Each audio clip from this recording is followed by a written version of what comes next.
লাশ নিতে হবে ঢাকা থেকে বগুড়া, এটাই তার কাজ। কর্মজীবনে বহুবার তিনি এই কাজ করেছেন, এক প্রকার জীবনের রুটিন হয়ে গেছে। ঠিক রাত 9:30টায় তিনি লাশ আনতে চলে যান মেডিকেল মর্গের সামনে। যত অ্যাম্বুলেন্স চালক আছে লাশ তোলার আগে তাদের প্রথম কাজ লাশ দেখে নেয়া, তাই যথারীতি মাহিন ভাইও লাশ দেখে নিতে কফিনের ঢাকনা সরান। সাথে সাথেই তিনি যেন একটা ধাক্কা খান। এত বিভৎস লাশ তিনি তার কর্মজীবনে কখনো দেখেননি। লাশের মুখ বিকৃত হয়ে দুই চোয়াল যেন ভেঙে গেছে, চোখের কোটর যেন দুইটা গর্তে পরিণত হয়েছে, চামড়া ঝুলে খুলে পড়েছে জায়গায় জায়গায়। লাশের মাংস পচা গন্ধে নিঃশ্বাস বন্ধ হয়ে যাওয়ার উপক্রম। এক মুহূর্তের জন্য আঁতকে উঠে পিছনে সরে আসেন তিনি। একজন লোক ওনার দিকে এগিয়ে এসে বলেন, ভাই, ছেলেটা আমাদের গলায় ফাঁস দিয়ে আত্মহত্যা করেছে।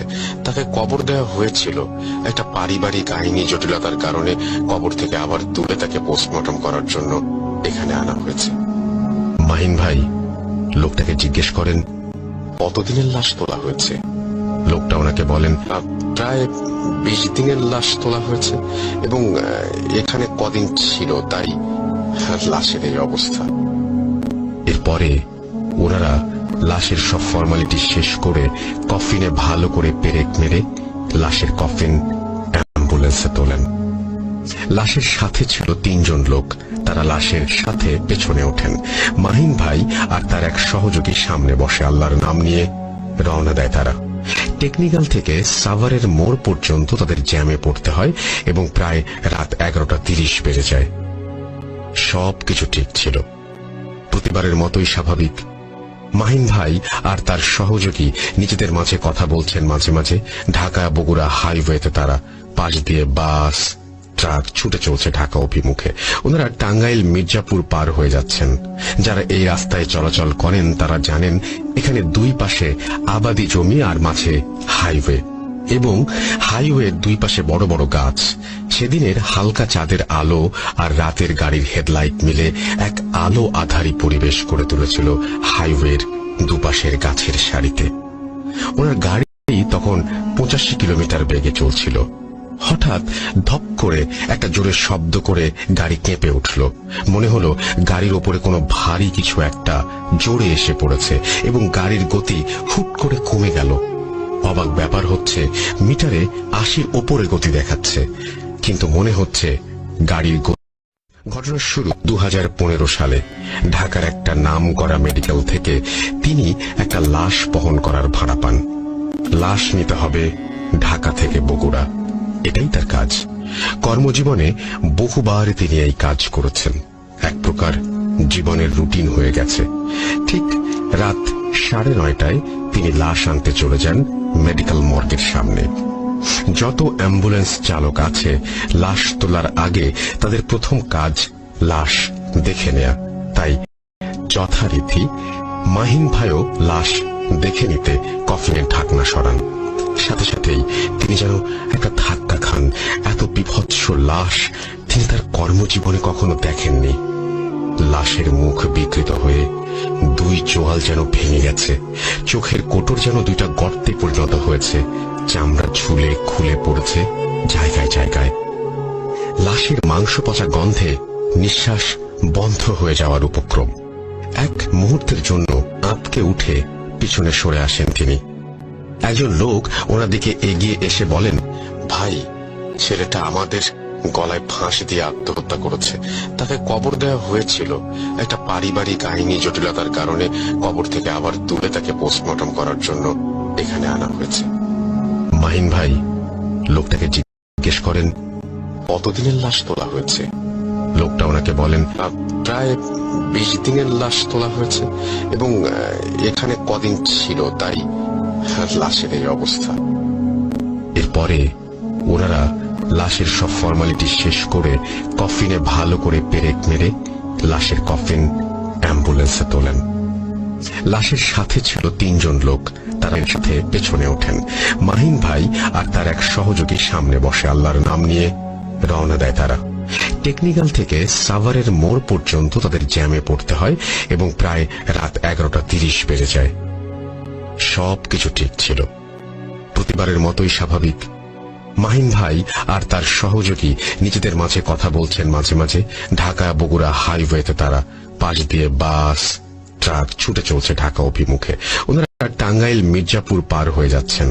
যারা এই রাস্তায় চলাচল করেন তারা জানেন এখানে দুই পাশে আবাদি জমি আর মাঝে হাইওয়ে, এবং হাইওয়ের দুই পাশে বড় বড় গাছ। সেদিনের হালকা চাঁদের আলো আর রাতের গাড়ির হেডলাইট মিলে এক আলো আধারী পরিবেশ করে তুলেছিল হাইওয়ের দুপাশের গাছের সারিতে। ওনার গাড়ি তখন 85 কিলোমিটার বেগে চলছিল। হঠাৎ ধপ করে একটা জোরে শব্দ করে গাড়ি কেঁপে উঠল। মনে হলো গাড়ির ওপরে কোনো ভারী কিছু একটা জোরে এসে পড়েছে এবং গাড়ির গতি হুট করে কমে গেল। অবাক ব্যাপার হচ্ছে, মিটারে 80-র ওপরে গতি দেখাচ্ছে, কিন্তু মনে হচ্ছে গাড়ির গতি। ঘটনার শুরু 2015 সালে। ঢাকার একটা নামকরা মেডিকেল থেকে তিনি একটা লাশ বহন করার ভাড়া পান। লাশ নিতে হবে ঢাকা থেকে বগুড়া, এটাই তার কাজ। কর্মজীবনে বহুবার তিনি এই কাজ করেছেন। এক প্রকার জীবনের রুটিন হয়ে গেছে। ঠিক রাত 9:30টায় তিনি লাশ আনতে চলে যান মেডিকেল মর্গের সামনে। যত অ্যাম্বুলেন্স চালক আছে লাশ তোলার আগে তাদের প্রথম কাজ লাশ দেখে নেয়া। তাই যথারীতি মাহিন ভাইও লাশ দেখে নিতে কফিনের ঢাকনা সরান।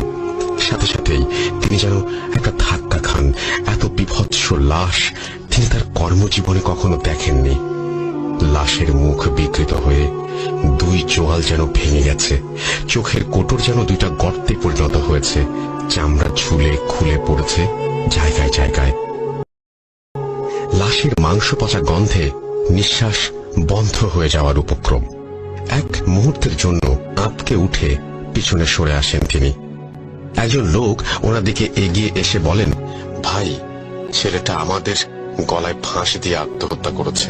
তাকে কবর দেওয়া হয়েছিল।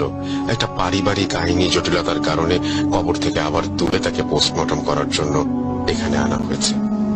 মাহিন ভাই লোকটাকে জিজ্ঞেস করেন, কতদিনের লাশ তোলা হয়েছে?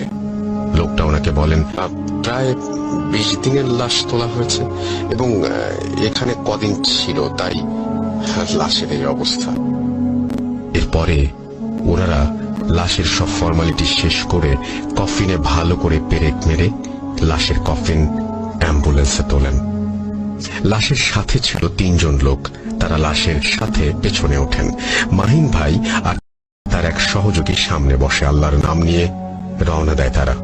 টেকনিক্যাল থেকে সাভারের মোড় পর্যন্ত তাদের জ্যামে পড়তে হয় এবং প্রায় রাত 11:30 বেজে যায়। সবকিছু ঠিক ছিল, প্রতিবারের মতোই স্বাভাবিক। মাহিন ভাই আর তার সহযোগী নিজেদের মাঝে কথা বলছেন। মাঝে মাঝে ঢাকা বগুড়া হাইওয়েতে তারা পাশ দিয়ে বাস ট্রাক ছুটে চলছে ঢাকা অভিমুখে।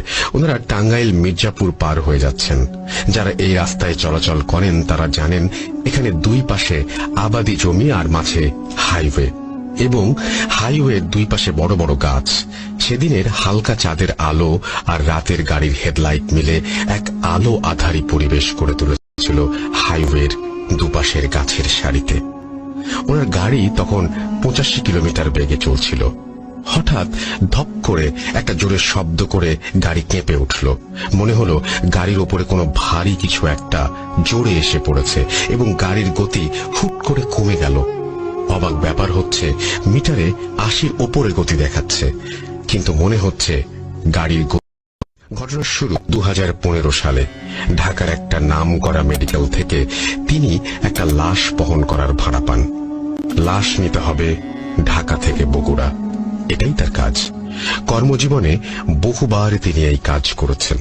এক প্রকার জীবনের রুটিন হয়ে গেছে। ঠিক রাত 9:30টায় তিনি লাশ আনতে চলে যান মেডিকেল মর্গের সামনে। যত অ্যাম্বুলেন্স চালক আছে লাশ তোলার আগে তাদের প্রথম কাজ লাশ দেখে নেয়া। তাই যথারীতি মাহিন ভাইও লাশ দেখে নিতে কফিনের ঢাকনা সরান। সাথে সাথেই তিনি যেন একটা ধাক্কা খান। এত বিভৎস লাশ তিনি তার কর্মজীবনে কখনো দেখেননি। লাশের মুখ বিকৃত হয়ে দুই চোয়াল যেন ভেঙে গেছে, চোখের কোটর যেন দুইটা গর্তে পরিণত হয়েছে, চামড়া ঝুলে খুলে পড়েছে জায়গায় জায়গায়। লাশের মাংস পচা গন্ধে নিঃশ্বাস বন্ধ হয়ে যাওয়ার উপক্রম। এক মুহূর্তের জন্য আঁতকে উঠে পিছনে সরে আসেন তিনি। একজন লোক ওনার দিকে এগিয়ে এসে বলেন, ভাই, ছেলেটা আমাদের গলায় ফাঁস দিয়ে আত্মহত্যা করেছে। তাকে কবর দেওয়া হয়েছিল, একটা পারিবারিক আইনি জটিলতার কারণে কবর থেকে আবার তুলে তাকে পোস্টমর্টম করার জন্য এখানে আনা হয়েছে। মাহিন ভাই লোকটাকে জিজ্ঞেস করেন, কতদিনের লাশ তোলা হয়েছে? লোকটা ওনাকে বলেন, প্রায় 20 দিনের লাশ তোলা হয়েছে, এবং এখানে কদিন ছিল তাই লাশের এই অবস্থা। এরপরে ওনারা লাশের সব ফর্মালিটি শেষ করে কফিনে ভালো করে পেরেক মেরে লাশের কফিন অ্যাম্বুলেন্সে তোলেন। লাশের সাথে ছিল 3 জন লোক। তারা লাশের সাথে পেছনে ওঠেন। মাহিন ভাই আর তার এক সহযোগী সামনে বসে আল্লাহর নাম নিয়ে রওনা দেয় তারা। টেকনিক্যাল থেকে সাভারের মোড় পর্যন্ত তাদের জ্যামে পড়তে হয় এবং প্রায় রাত 11:30 বেজে যায়। সবকিছু ঠিক ছিল, প্রতিবারের মতোই স্বাভাবিক। মাহিন ভাই আর তার সহযোগী নিজেদের মাঝে কথা বলছেন মাঝে মাঝে। ঢাকা বগুড়া হাইওয়েতে তারা পাশ দিয়ে বাস ট্রাক ছুটে চলছে ঢাকা অভিমুখে। ওনারা টাঙ্গাইল মির্জাপুর পার হয়ে যাচ্ছেন। যারা এই রাস্তায় চলাচল করেন তারা জানেন এখানে দুই পাশে আবাদি জমি আর মাঝে হাইওয়ে, এবং হাইওয়ের দুই পাশে বড় বড় গাছ। সেদিনের হালকা চাঁদের আলো আর রাতের গাড়ির হেডলাইট মিলে এক আলো আধারী পরিবেশ করে তুলেছিল হাইওয়ের দুপাশের গাছের সারিতে। ওনার গাড়ি তখন 85 কিলোমিটার বেগে চলছিল। হঠাৎ ধপ করে একটা জোরে শব্দ করে গাড়ি কেঁপে উঠল। মনে হলো গাড়ির ওপরে